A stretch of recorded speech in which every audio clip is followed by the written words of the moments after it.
أعوذ بالرجيم بسم الله الرحمن الرحيم إن الحمد لله تعالى نحمده ونستعينه ونستغفره ونعوذ بالله تعالى من شرور أنفسنا ومن سيئات أعمالنا من يهده الله فلا مضل له ومن يضلل فلا هادي له وأشهد أن لا إله إلا الله وحده لا شريك له وأشهد أن محمدا عبده ورسوله رب اشرح لي صدري ويسر لي أمري واحلل عقدة من لساني يفقهوا قولي اللهم إني أسألك البر والتقوى ومن العمل ما ترضى اللهم إني أعوذ بك أن أشرك بك وأنا أعلم أستغفرك لما لا أعلم باياك والسلام عليكم ورحمة الله تعالى وبركاته barka mu da saduwa wannan masallaci mai albarka masallin mumtaz da kina gurgu mari a garin Maiduguri yau insha Allah ta'ala muna yammacin talata 2 ga watan Zulhijja shekara ta 1447 kaga fasara kwana 8 kenan wanda ya zo daidai da 19 ga watan 6 miladiyar koko 5 miladiya ta 2026 majalisun muna karatun littafin iziya na babban malami Aliyu Al-Maliki za mu tashi inda malami magana kan imani da manzanni da kuma gaskata su sai ya ce anna jami'ar rusulihi salawatullahi wa salamu alaihim kasan da cewa dukkan manzannin Allah tsira da aminci na Allah su tabbata a gare su musaddaquna fi ma ja'u bihi ababan gaskatawa ne cikin abin da suka zo da shi daga Allah wa anna muhammadan sallallahu alaihi wa sallam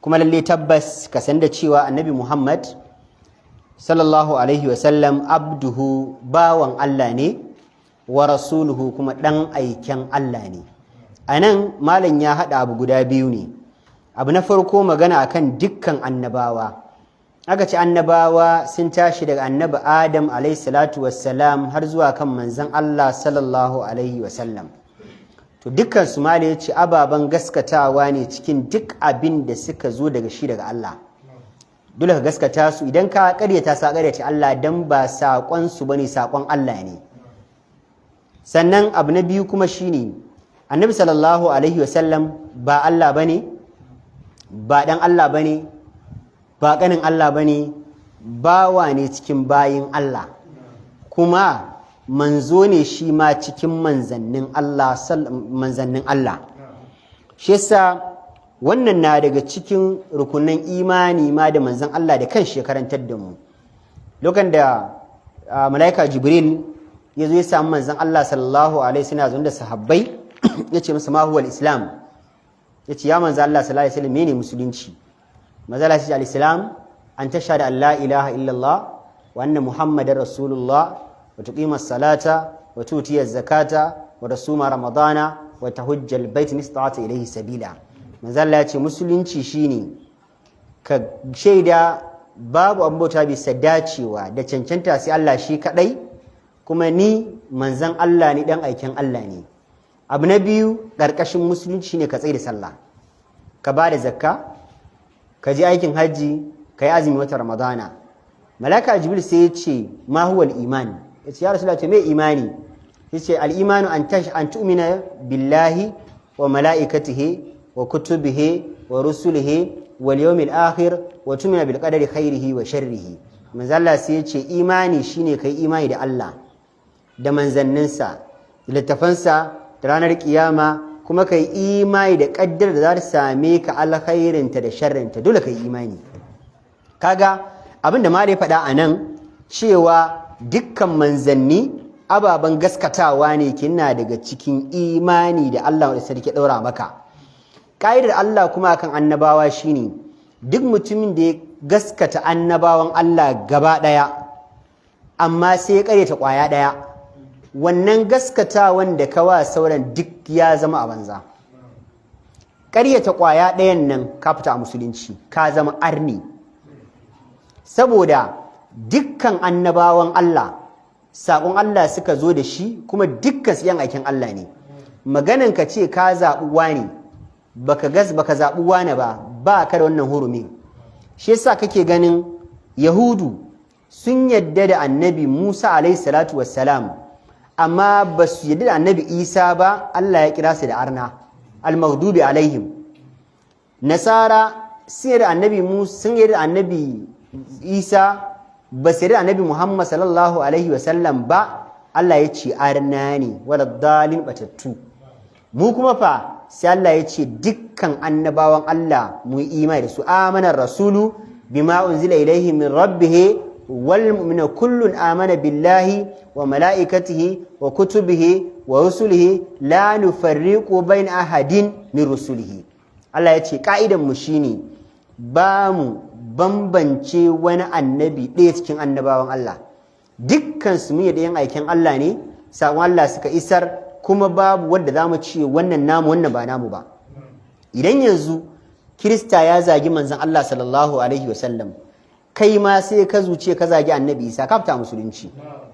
Idan ya ce bai yadda da manzon Allah ba, ka ce to ni ma ban yadda da annabi Isa ba, ka fita musulunci. Shi yasa mutanen annabi Nuhu shine farkon manzo bayan annabi Adam alaihi salatu yanzu a matsayin annabi. Da suka karyata annabi Nuhu sai ce akazzabat qaumu nuhil mursalina. Kaga annabi Nuhu ne kadai a lokacin manzo, wanda yazo gabanin su kuma annabi Adam ne, amma sai Allah ya ce mutanen annabi Nuhu gaba ɗayan su sun karyata manzanni. Da haka annabi Ibrahim da annabi Musa da annabi Yaqub, Dawud, Sulaiman, Isa, Shu'aibu da za su zo gaba ɗaya ma basu ma zo ba. Allah sai ce karyata Nuhu da sun karyata sauran duka. Me yasa? Saboda dukkan sakon Allah suka zo da shi, kuma sakon Allah za su zo da shi. Ka karyata wannan, shi ma wancan dan bai zo ba, inda za ka karyata shi, it's automatic. Samudawa sai Allah ya ce kazzabar samudu lil mursalina. Allah ya ce su ma samudu mutanen wa ila samuda akahum saliha, annabi salihu su karyata ai. Allah sai ya ce to samudawa duk sun karyata manzanni, gashi annabi salihu kadai suka karyata, amma sai Allah ya hada da annabi Yusuf da annabi Yaqub da Ishaq da Sulaiman da dukkan Allah ya ce duk sun karyata, kuma annabi ɗaya suka karyata. Wannan yake nuna maka cewa duk annabawan Allah tsintsiya ce madaurin ki ɗaya.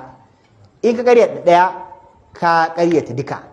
In za ka yadda sai dai ka yadda duka, udkhulu fi silmi kafatan, baka da zaɓi kawai inda addinin Allah madaukakin sarki za ka yi.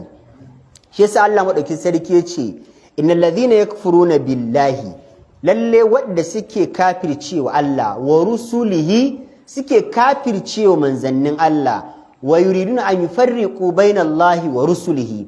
Allah ya ce har ma suna so su ga suna bambance tsakanin Allah da manzanninsa, wa yaquluna nu'minu bi ba'din wa nakfuru bi ba'din. Zaka ji mutum yana cewa mun imani da wannan sashin annabawan, amma sauran sashin annabawan mun karyata.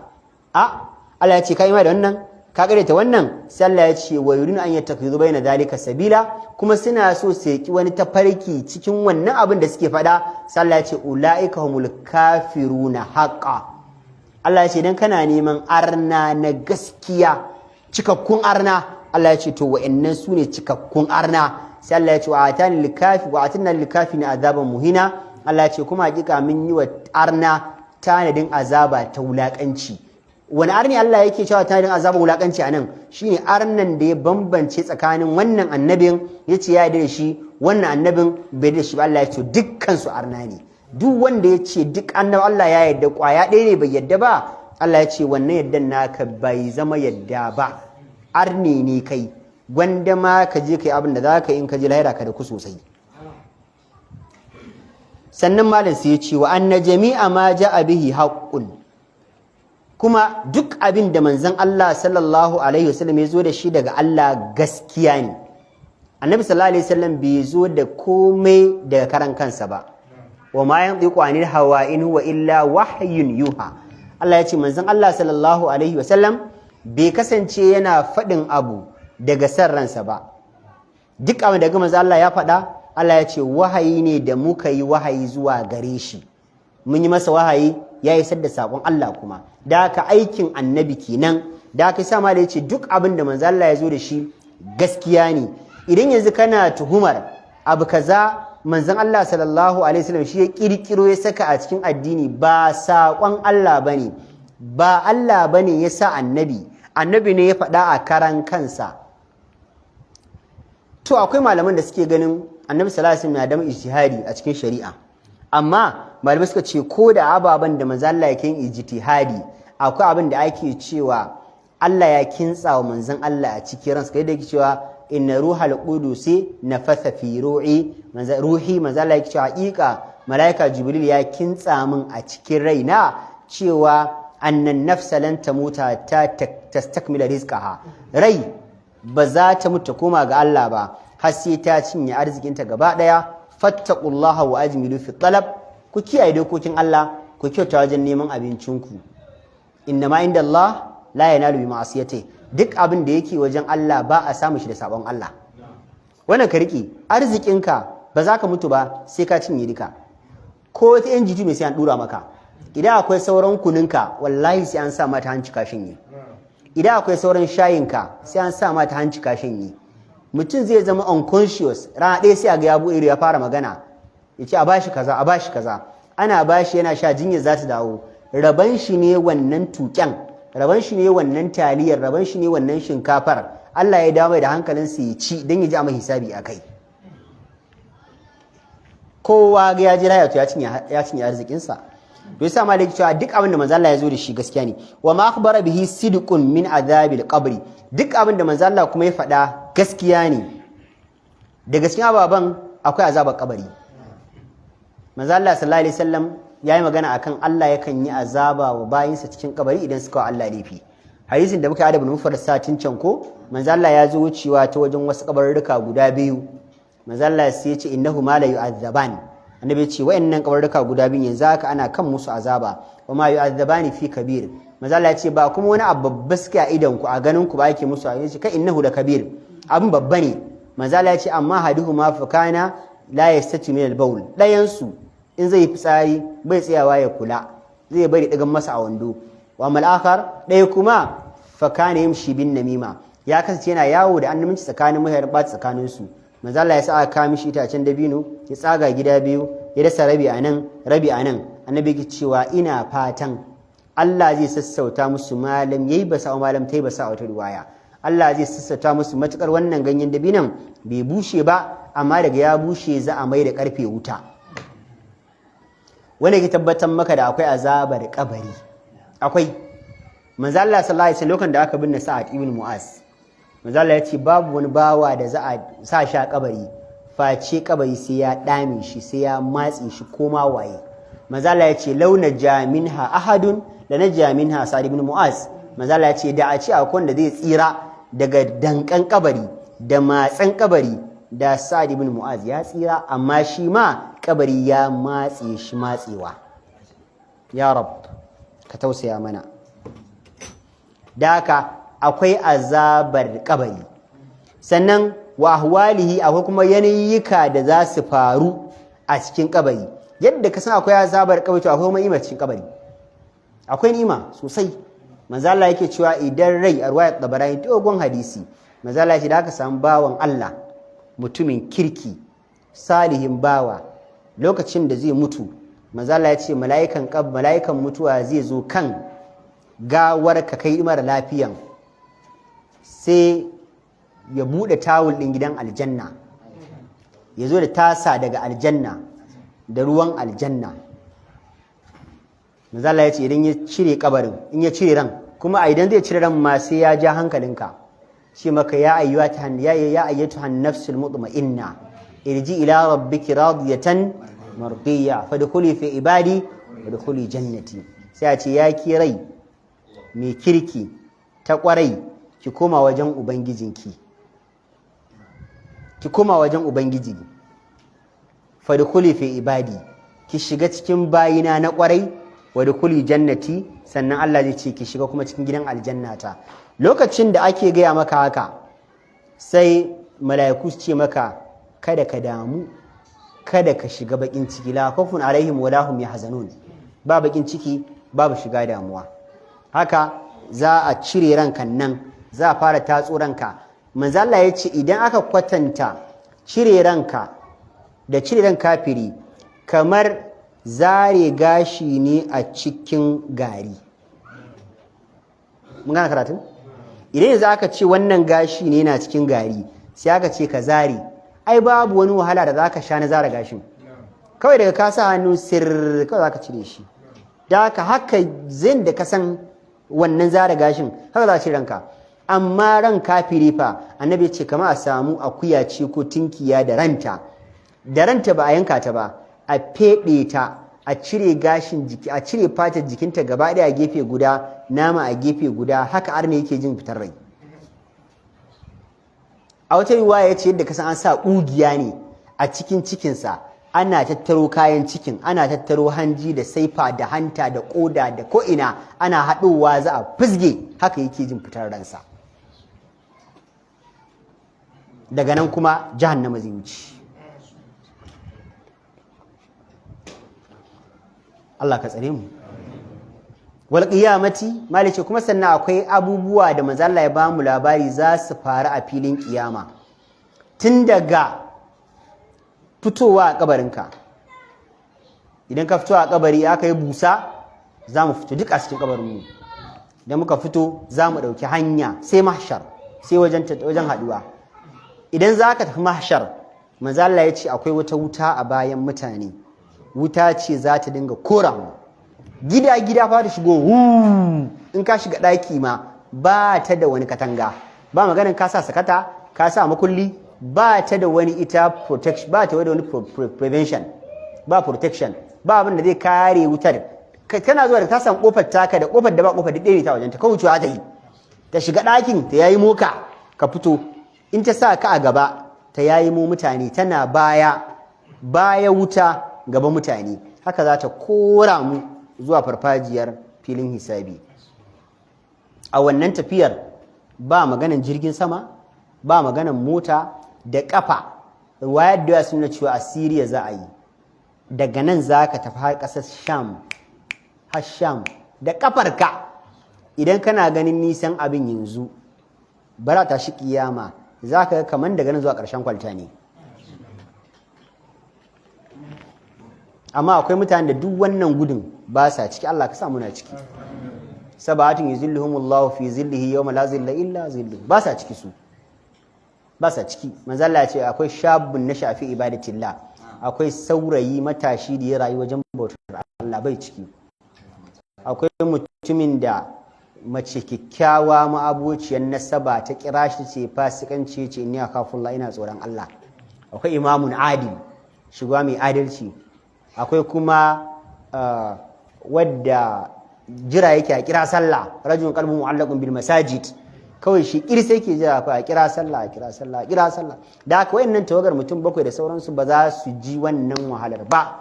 Kawai da su daga sun fito a kabari, Allah ne sanya zai ya dauke su ya kai su wannan inuwar da ke filin kiyama. Allah ka samu ne. Da haka idan aka je kiyama za a tsaya, za yi tsayuwa shekara 40. Manzala ya ce 40 amani, za yi bayan ma za yi tsayuwa shekara 40, Allah zai fishin da bai taɓa yi ba. Mutane suna tsaye, ba ci, ba sha, ba bacci, ba hira, ba magana. Manzala ya ce kowa a ciki yana da gumi dan ayyukansa da da'arsa. Manzala ya ce wani guminsa ya idanuwan sawu, wani guminsa zuwa ƙauri, wani guminsa zuwa gwiwa, wani zuwa kwankwaso, wani zuwa kirji. Annabi ce wani ma gumin ya haɗiye shi. Kuma babu ruwan gumina da guminka, ko da a matsa miki da juna babu. Jahannama ce a tsakiyar mutane sun kewaye ta, aljanu sun kewaye mutane, mala'iku sun kewaye shi aljanu. Yasa Allah ya ce in istata'tum an tanfuzu min aqdari samawati wal ardi fanfuzu la tanfuzuna illa bisultan fa bi ayyi ala'i rabbikuma tukazziban. Allah ya ce to ganin dai ga fili ga mai hanga mai doki, idan kuna ganin za ku iya guduwa to ku gudu mana magani. In za ku gudu ba sai ku samu hanyar guduwa ba, ina hanyar? Kai za ka tura mala'ika ku gudu ne?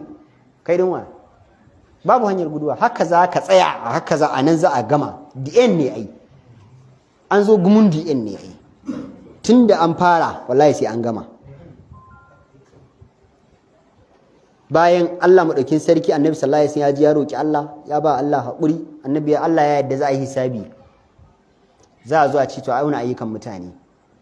In an auna ayyuka ka ci a ce to ka tsallake siradi. In ma an fi aljanna zaka tafi, akwai kalubale a gaba. Siradin da zaka bi ka tsallake shi ma wani ishu ne. sai ka tsallake siradi sannan ka shiga aljanna faman zuhziha 'anil nari wa udkhila aljannata faqad faza duk wanda ga Allah ya ce ya shiga aljanna to ya tsallake the only way and the hard way hanya ɗaya ce rak the hard way and the only way in ga mutum a aljanna wallahi babu bypass ita kadai ce hanyar kuma tana kan jahannama kowa sai ya bi shi yasa ma da yake cewa mu mun gaskata manzon Allah wajen fadin ababen da za su faru a kabari da kiyama wa hawali hada wa za a sha a kiyama wa min as-sirati mun gaskata manzon Allah wajen cewa akwai siradi da bayi za su bi su shiga aljanna wal mizan da kuma ma'aunin ayyukan bayi mai magana akan mizani shekaran jiya kun tuna a karatun dariqus salihin mala ya ce wa jami'il mughaibiyati anna kuma dukkan ababen da suka faku mana annabi sallallahu alaihi wasallam inda ya faɗa mana wallahi mun yadda kuma mun amince kuma mun gamsu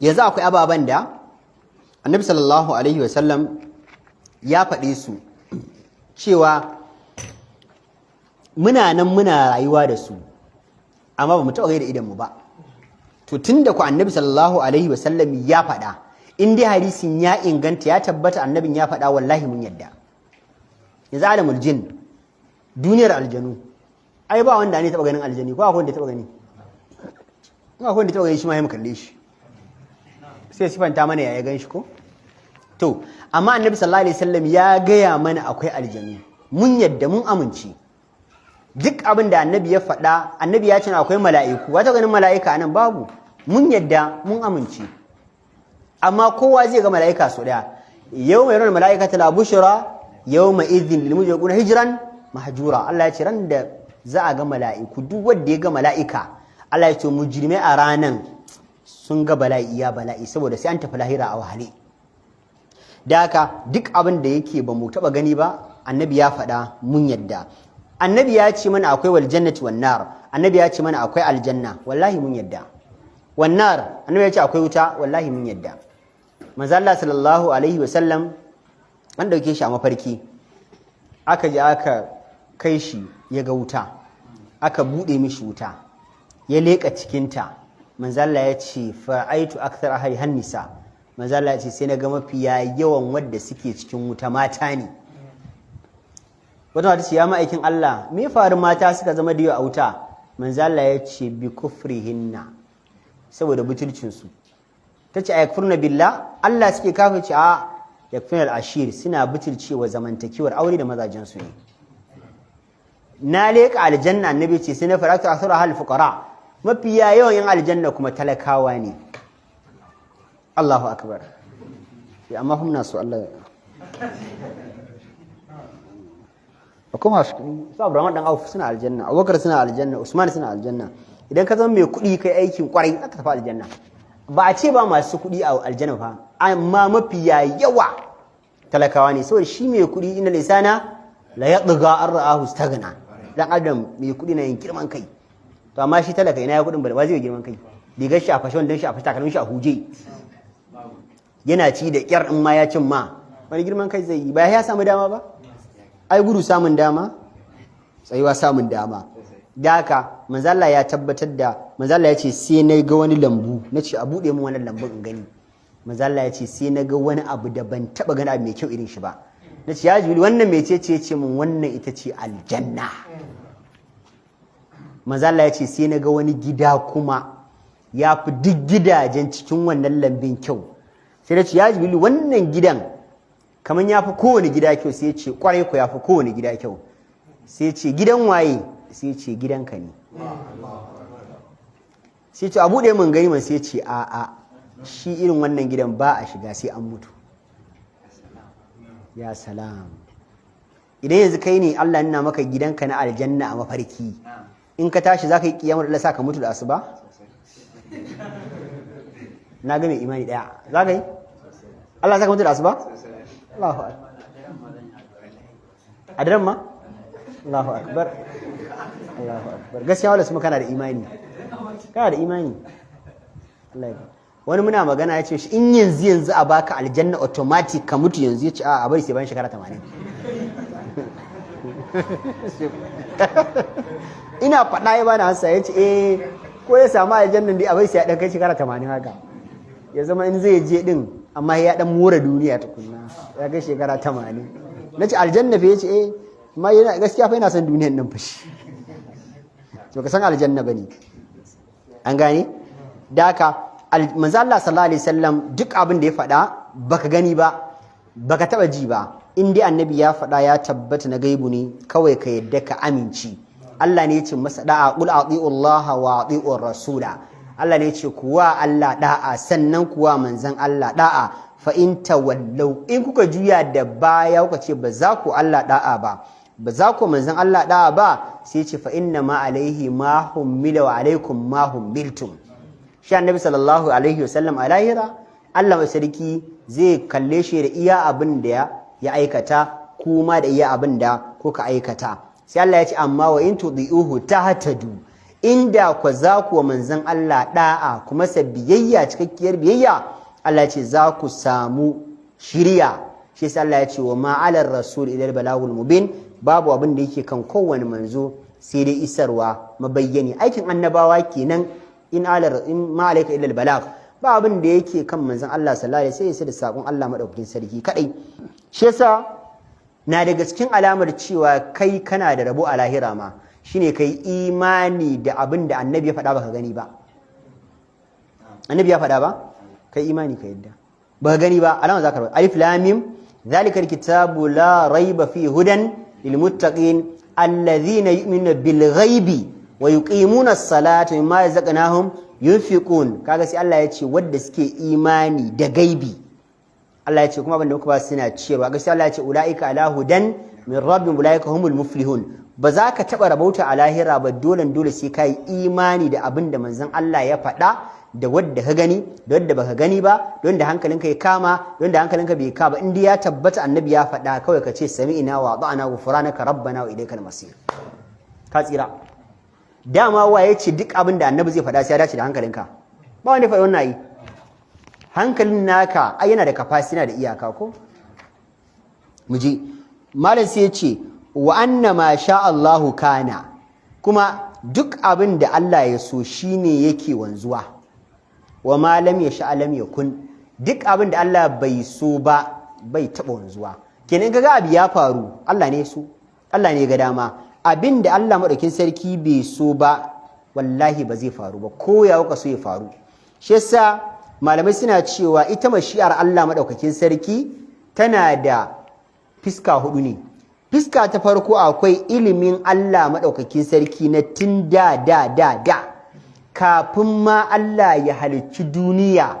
Allah yana da ilimin duk abin da zai faru zaman mu karatun nan kafin ubangiji ya halicci ma duniyan nan Allah ya rubuta yau 2 ga watan Zulhijja za mu zo mu zauna mala abba zai shigo yanzu Kabiru zai shigo yanzu duk Allah ya rubuta wallahi Allah ya rubuta ya sani irin zaman da zamu yi me zamu faɗa me duk Allah ya sani babu wani motsi da zamu yi face Allah madaukakin sarki ya sani shi yasa Allah madaukakin sarki ya ce wallahu bi kulli shay'in alim Allah madaukakin sarki masani ne kan dukkan komai in ka ce akwai wani abin da zai iya faruwa Allah ma bai san da shi ba kafta musulunci dan ka jingina Allah ta waya na akwai abin da Allah bai sani ba to ina fadin da Allah ya ce ya san komai din kai ka ce akwai abin da bai sani ba yanzu ka ƙaryata Allah kenan ko Allah ya ce wallahu bi kulli shay'in alim kullul kulliya ganin nakira fi siyaqin nafi fata ummu kulli shay nakira tu shay kowane abu duk girman sa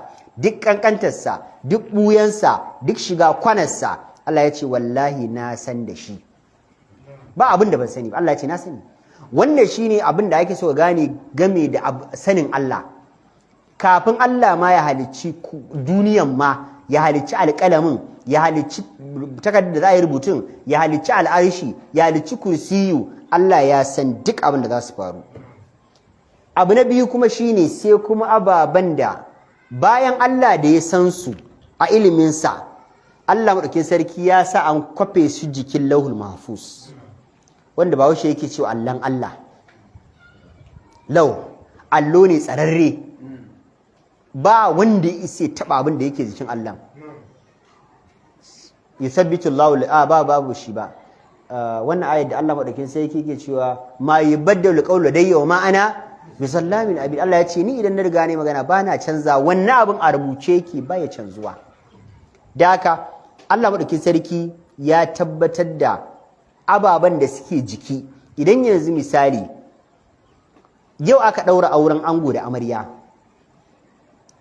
sai suka tara sai ciki ya shiga, mala'ika idan ya ga cikin ya shiga zai ɗauki wannan ɗigon haɗuwan maniyin da ƙwan maman ya ce Allah na ga halitta sabuwa a nan, za ka halitta ya sai ce to mala'ikan sai Allah maɗauke ce Allah sai ce mishi ka je jikin lauhul mahfuz, sunan shi shine wane ɗan wani, akwai duk datas in shi ka kwafo, sai a kwafo datas ɗinka sai mala'ikan ya zo ya gaya maka sai ka rubuta. fa yi umaru bi arba'i kalimatin bi katibi rizqihi wa ajalihi wa amalihi wa shaqiyin am sa'id. Anan za a kwafo sai a zo a gaya ma, kai kuma ana gaya ma, ana ma shifta kana rubuta, ana ma shifta kana rubutawa, duk sai ka rubuci. Anan za a kwafo. Shi mala'ika anan yake ganin datas ɗinka, dan mala'ika ilimin da yake a wajen Allah mala'ika bai da access sai abin da Allah ya gaya masa. Yasa Allah ya ce alimul ghaibi, Allah shine masanin gaibi cikakke. La ya'zubu anhu mithqalu dharratin fis samawati wala fil ard. Babu wani abin da ke sammai ko kasai gwargwadon kwayar hatsi da yake buya ma Allah. Kai Allah ya ce wala asgharu min dhalik, kai ko abin da yake kasa da kwayar hatsi ma bai buya ma Allah. Wala akbaru illa fi kitabin mubin, ko abin da yake sama da girman kwayar hatsi Allah ya ce bai buya min, na san da shi. Wallahi kiyashin da ke tafiya kan kafet din nan Allah ya san da shi, kai baka san da shi ba, Allah ya san da shi. Kwarin da ke cikin takarda za ka kawo ta kana ganin wani kwaro kake ganin shi yana tafiya ba, Allah ya san da shi. Kuma wannan kwaron za ka yi mamaki fa yana ci yana sha yana numfashi. Wai shi ma kwaron da kyar kake ganin su me yake ci? Shi kwaron da kake kallon sa din shi kan shindiya yake ci. Duk wani abu kuma da kake ganin Ubangiji ya halicce shi to Allah maɗaukin sarki ya bashi ƙwarewar ya zai rayu. Duk yanzu kai tunaninka kai kanka ka sani ya za kai ka ci ne ayi. To yadda Allah ya halicce ka lokacin da aka haife ka daga cikin mamarka ba wanda ya koya ma kama mama, ana baka ka kama ka tsotsa ba wanda ya koya maka. Duk wata halitta haka Ubangiji ya bata ƙwarewa. Akwai wata tsuntsuwa da ke rayuwa a cikin ruwa, tana da dogayen kafafuwa da dogon baki. Masana sun tabbatar da duk duniya ba wanda ya iya farauta, kuma ba ta cin komai sai kifi. Na ba jaka ba, tana jaka ko? Yawwa nan takwaɗan tudu, barakallahu fika. Tana dogon baki da dogayen sirarin kafafuwa. Babu wata halitta da take ta ƙwarewa wajen yin farauta, ba ta cin komai kuma sai kifi a cikin ruwa take rayuwa.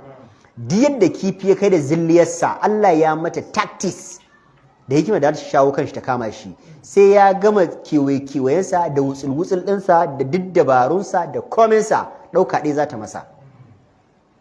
Wa ya bata wannan ilimin? Allah ne ya bata. Shi yasa Allah ya ce babu wani abu fa da yake buyan ma Allah fa. Shi Allah da ya halicci halittinsa ya san yadda ya halicce su kuma ya san ya tsara rayuwarsu. Ita wannan kwaron da kake gani Allah ya san me zai ci. Gashi shi din ma aka ce wani ya ci shi, to yanzu ko kiyashi zai ci wannan kwaron da yawa kiyashi karami. Haka ne ba? A wannan ta kiyashi ci wannan me zai ci kuma bai ci koi ba. Amma shi ma ko fa aka fa yana ci. To me yake ci dan Allah? Ya Rab. Yanzu kai wannan bai kai kara maka imani ba? Fa fi kulli shay'in lahu ayatun tadullu ala annahu al-wahid. Komai ka kalla ya kamata ya kara maka imani da ke tabbatar maka Allah guda ne. To shi yasa Allah ya ce babu wani abu da bamu sani ba. Allah ya ce wa ma tasqutu min waraqatin illa ya'lamuha wala habatin fi zulumatil ardi wala ratabin wala yabis illa fi kitabin mubin. Allah ya ce babu wani ganye da za a yi guguwa irin ta shekaran jiya waccan Lahadi ko? Wallahi duk ganyen da ya faɗo Allah ya ce mun san da faɗuwarsa. Za a yi guguwa ha ganye ya fi miliyan ya faɗo. Babu ganyen da zai faɗo face Allah ya ce muna lissafin faɗuwarsa. In ba mu sa shi a cikin bil ɗin wanda za su faɗo a wannan guguwar ba, wallahi sai a najiya ne zai faɗo. Wanda kuma Allah bai kaddara da iska zai faɗo ba, haka kawai ba iska ba komai, irin zafin da aka yi last week gari ya kuma ya gum a nan ganyen zai faɗo ba abin da ya ma faɗo da shi. Allah ya ce mun san da shi. Allah ya ce duk wani abu da ka sai ɗanye ne zai faɗo, bushashe ne, abu ne ɗanye a cikin ƙasa bushashe ne, Allah ya ce mun san da shi. Shi yasa za ka yi shuka, Allah ya ga dama, wanda ya ga dama ya fito su fito, wanda bai ga dama su fito ba za su fito ba. Ka je ka zuba taki dan Allah bai kaddara za su fito ba za su fito ba. Allah ne bai ga dama ba.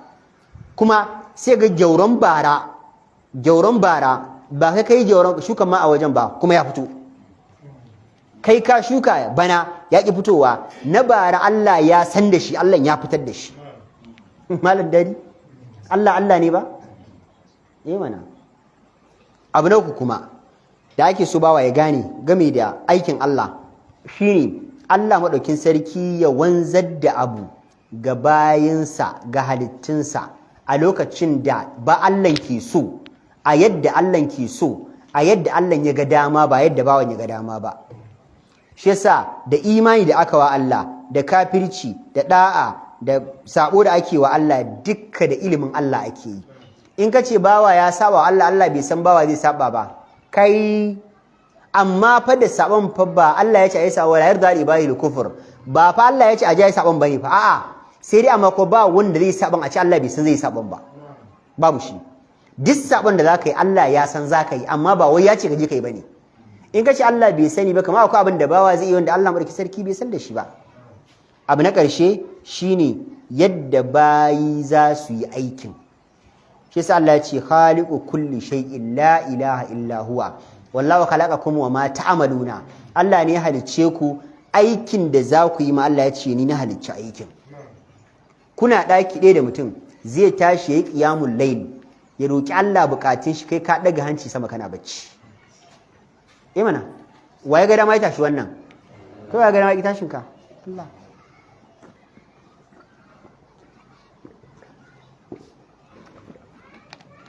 Da haka shi mumini ana so imani da cewa masha Allahu kana, ka yadda kawai abin da Allah ya so shi ne fa yake wanzuwa, wa ma lam yasha lam yakun. Duk abin da Allah bai so ba wallahi ba zai faru ba, ko ya kuka so ya faru ba zai faru ba. A yi meeting, a yi shawara, a tattauna, a yi consensus, an gane ai ma yi koma me, in Allah bai yi zai faru ba zai faru ba. Mun gane? Muje malai cewa annal imani i'tiqadun bil qalbi. Imani da ake cewa imani yana da bangarori guda uku. Bangare na fari i'tiqadun bil qalbi, kudirin zuci. Na sa a raina cewa Allah madaukakin sarki shine abin bauta na. Ne da manzon Allah annabin Allah ne. Ne da littafin nan daga Allah ne. In kudire wannan cikin zuciyata, wani tukun bil lisani, in firta da baki, in ce ashhadu an la ilaha illallah wa anna muhammadar rasul, in faɗa da baki, wa amalin bil jawarihi, kuma in yi aiki da gabbaina. Idan ɗaya daga cikin wannan bai samu ba, kai ba mumini bane. Ka kudire a zuciya, kana aiki da gabbai baka furta ba, kai baka imani ba. Idan ka furta baka kudire ba, kai munafiki ne ai. Ya guna bi afwahihim ma laysa fi qulubihim. Abin da suke faɗa da bakinsu daban da abin da yake cikin zuciyarsu. Yukhadi'una Allah wa huwa khadi'uhum wa ma tukfi suduruhum akbar. Allah ya ce gashi abin da suke faɗa daban, a baki suke sun imani. Idza laqukum qalu amanna, in suka haɗa ku za su ce sun imani. Wa idza khalu ila shayatinihim qalu inna ma'akum innama nahnu mustahzi'un. In suka ji arna yan wan sai su ce ai a arnancin muna tare da ku, kusa su sabai da manzo Allah zuriya suka muke yi. Kaga a zuciya kafirci, a waje musulunci. Allah sai ya ce to arnani idza ja'aka almunafiquna qalu nashhadu innaka la rasulullah wallahu ya'lamu innaka la rasuluhu wallahu yashhadu almunafiqina lakazibuna. Allah sai ce ƙarya suke yi, a cikin daban ne a waje daban ne. Innal munafiqina fi darakil asfali minan nari, suna ƙarƙashin mawuta in ji Allah. Allah ya ce arna ne, wai dai sun faɗa da baki na banza ne, sai an ƙudure a zuciya, sai an yi aiki da gaɓɓai dole kafin na za a ce ka yi mumini. Idan kana aiki baka furta ba, useless. idan baka aiki ka furta useless, dole sai an hada abu guda uku, ka furta, ka ƙudiri a zuciya, ka yi aiki. Kuma mu riƙe wani abu fa, duk wanda kaga ana rigima da shi akan Allah madaukakin sarki, kowaye Allah ne abin bauta, yana ja in ja, a baki yake ja, amma a zuciyar shi wallahi ya san Allah Allah ne. Shi yasa Allah madaukakin sarki yake cewa wa jahadu biha wa sayqanata anfusuhum zulman wa uluwa. Allah ya ce kawai ja in ja suke fa, amma a ransu wallahi Allah ya ce suna da kankancewa, sun yadda, sun amince, sun sani. Fir'auna, annabi Musa ya ce wa laqad alimta ma anzala haula'i illa rabbus samawati wal ard. Yace ya kai Fir'auna, ka sani jannan Musa, Allah da ya saukar da wannan abun, ba wanda ya saukar da wannan littafin da wannan mu'jizattawa sai wanda ya halicci sammai da kasai. Allah ya ce Fir'auna ma ya sani, amma me ina ke musun a baki, a zuciya fa baka isa ka ƙarya ta wani fitratan lahi da ci fadaran nasu alaiha ne. Duk wani wanda kaga yana bautan wani abu daban, ya je gadaran Lahadi, ya je gadaran Laraba da yamma, ya je koma me zai yi, na rantsi da Allah da ya busa min numfashi a ransa wallahi ya san Allah Allah ne. Kawai sai dai ka san in Allah bai shiri bawa ba, har Allah ya so ya kona bawa, to haka zai yi ta yi har aji Allah ya kona shi. An gane? Muminin kwarai shi ba irin munafiki bane. Idan ya ji an ambaci Allah da yake ya san Allah ciki da waje, abin da yake waje zai reacting ya fito waje. Abin da yake cikin zuciyarsa saboda da gaske ne wallahi zai fito waje. Innamal mu'mina alladhina idza dhukira Allahu wajilat qulubuhum wa idza tuliyat alaihim ayatuhu zadatuhum imanan wa ala rabbihim yatawakkaluna. Allah ya ce mu'minan kwarai su da idan aka ambaci Allah wajilat qulubuhum, zuciyarsu za ta raurawa, ta jijjiga. Fuskar su Allah ya ce za ka ga ta canza. Fatar su a wani wajen Allah yake cewa taqashairu minhu juludul ladina yakshawna rabbahum thumma talinu juludu qulubum ila dhikrillah. Fatar su Allah ya ce za ka ga ta takure, ta yamutse, ta yi yaushi saboda an ambaci auta, an ambaci aljanna, ko an ambaci Allah. Daka shi minin kwarai Allah ya ce idan aka ambata mishi ayoyin Allah zadatum imana, imanin sai ya karu, wa ala rabbihim yatawakkal. Muminin kwarai Allah ya ce ga Allah kadai yake dogara, bai dogara da wani, bai dogara da wani. In ka dogara da koma waye a duniya, ko babanka ko mamarka ko ma waye, in ka dogara da shi, na rantsi wata ran sai ka faɗi, dan ya faɗi kun faɗi tare. Mana in yanzu misali ka ce babanka ne ka dogara da shi, shine madogararka, ran da babanka ya mutu, mutuwa biyu aka yi ba. Akwai wanda ya mutu aka sa shi a rami, akwai wanda ya mutu na tafiya. Ba mutuwa biyu ba ne. In za a yi ta'aziyya biyu za a na yi. Kai ba ka mutu ba? Kai ba ka mutu ai. Ba za ka gane ba sai na baka labarin wani abu da ya faru a cikin garin nan. Irin dan bokon nan ne. Wannan fa friend ɗinsa ƙudda ne yake gaya min. Dan bokon nan ne, irin wanda sun gama makaranta ba su samu aiki ba, su suna gida sai an samu aiki, ba za a yi wani sana'a ba, ya samu aikin gwamnati. A wuni ana kallon TV, baban masha Allah yana da abin hannunsa. Allah maɗaukin sarki wa ban ɗauka ɗaya, kuma shine babba a gidan, ko bai samu aikin ba. Kannan shi kusan 6 ko 7 ko 9 ne, wallahi al'azim. Da baban ya mutu, ka san farko mutuwa za a na taimaka muku a yi. Aka zo aka yi abin makoki, yau da gobe ana cin kuɗin baba, ana kuɗi ya zo ya ƙare. Lokacin yana gida yana rayuwa, shi bai sai da baban ke mubin gidan ba. Da nauyin lokacin da duk masu taimako suka watse, kuɗi ya ƙare, nauyin ya dawo kan shi. In ya zo kicin ya ga masara guda ɗaya a ƙasa, in ya fara masifa kamar zai tada kiyama. Ka san Allah ma alhal. Ya ce ashe da ga mutum yana cewa babu aiki a gari, ashe bai fita nema ba ne, matsalan neman aikin ne bai kama shi ba. Tun yaushe je neman aiki fara kodo a private school, tun yaushe ya ce ashe akwai aiki ba fita nema ba ne. Tun yaushe man dadi ya shigo sana'ar mu. Ka san Allah daga can jari yake zuwa bulunkutu kasuwa ya nika masara ya koma malam Yahaya. Masara tun da yake a rayuwar shi bai taba cin masara ba lokacin baban shi na rayi. In aka yi sai Musa ya ce me aka yi dimame sai ce ga wance kanwar shi da famin indomie ki hada min da kwai guda biyu ki kawo min daki ba zai ci ba tuwo ne baya cin tuwo ashe akwai ran da ba semo ba masara ma za ta yi daraja dukan masara ma zai so yanzu Allah a gidan mutuwa nawa kai baban ya mutu shi ma ya mutu shi yasa Allah ya ce ala rabbihim tawakkalun bayan Allah na kware ga Allah suka dogara shi yasa Allah ya ce mai tawakkal ala Allah fa huwa hasbuhu duk wanda kuma ya dogara ga Allah Allah ya ce wallahi na isan masa in dai ka dogara ga Allah kai yadda Allah ne mai yi ko ba wanda zai ma sai Allah Allah ya ce wallahi na isan maka in kaga mutum yana ganin akwai abin da ba zai yi ba a rayuwa to bai san waye Allah ba Allah da ya samar da babanka ba baban shi ba mamar shi ya samar da babanka kun gane karatun shi babanka din da ya haife ka ai bai da baba bai da mama Allah da ya same shi ya samar da shi wannan bai ba Allah wahala ba sai kai ɗansa abin da Allah zai samar maka da karatun Allah ba zai iya ba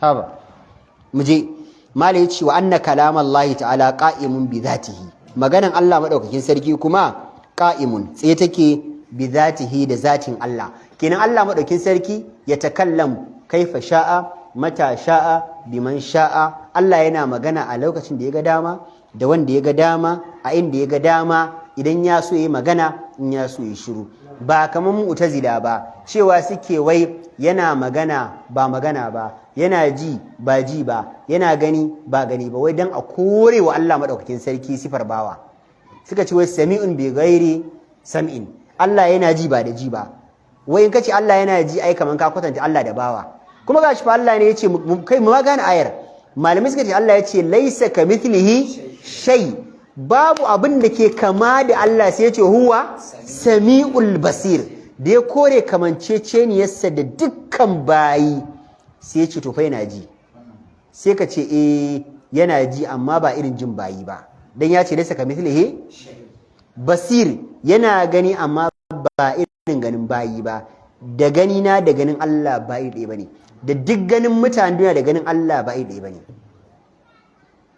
shi Allah madaukakin sarki babu wani abu a nesa da ganinsa babu wani abu a kusa da ganinsa babu wani abu a nesa da jinsa babu wani abu a kusa da jinsa babu wani abu da za a ce kaza ya fi kusa da Allah akan kaza babu da halittun da ke sama ta bakwai da halittun da ke karkashin ƙasa ta bakwai babu wanda ya fi kusanci da Allah a jinsa da ganinsa babu shi yasa jin Allah din ba irin jin bawa bane amma fa yana ji amma laisa kamithlihi shay ji ba irin naka ba gani ba irin na bayi ba malai sai yake cewa mahfuzun fi suduri zantukan Allah shine Qur'ani an haddace cikin kiraza wa ina hadu minal mushrikin istajaraka fajiru hatta yasma'a kalam Allah thumma ablighuhu ma'amana gashi na haddace Qur'ani cikin zukatanmu akwai wani izu 5 wani izu 10 wani izu 20 wani izu 1 wani alamtar kaifa saukan mata ya haddace wani izu 60 kowa da irin haddan da Allah madaukakin sarki ya bashi malama mai baka dariya alamtar kaifa saukan mata wannan matan da fa da mace ta haddace alamta in ta rubuta allanta daga nasu zuwa alamtar kaifa sura 10 biki ake a yanka yanke sosai kuma daga nan za a daura mata aure izin shekaranta 10 lokacin ko 11 za a mata bikin ta yi sauka kuma sai a daura mata aure a wajen bikin ake daura aure galiban hadiri ko to sai mu tsaya nan maqru'un bil alsina ana karantawa da harshe maktubun fil masahib an rubuta cikin qur'ani mushafi to sai mu tashi annallaha ta'ala yarahul mu'mina wa yukallimuhum Allah yana ganin mu'minai za su ga Allah kuma za su yi magana da shi Allah Allahumma salli ala Muhammadin wa ala ali Muhammadin kama sallaita ala Ibrahim wa ala Ibrahim innaka Hamidum Majid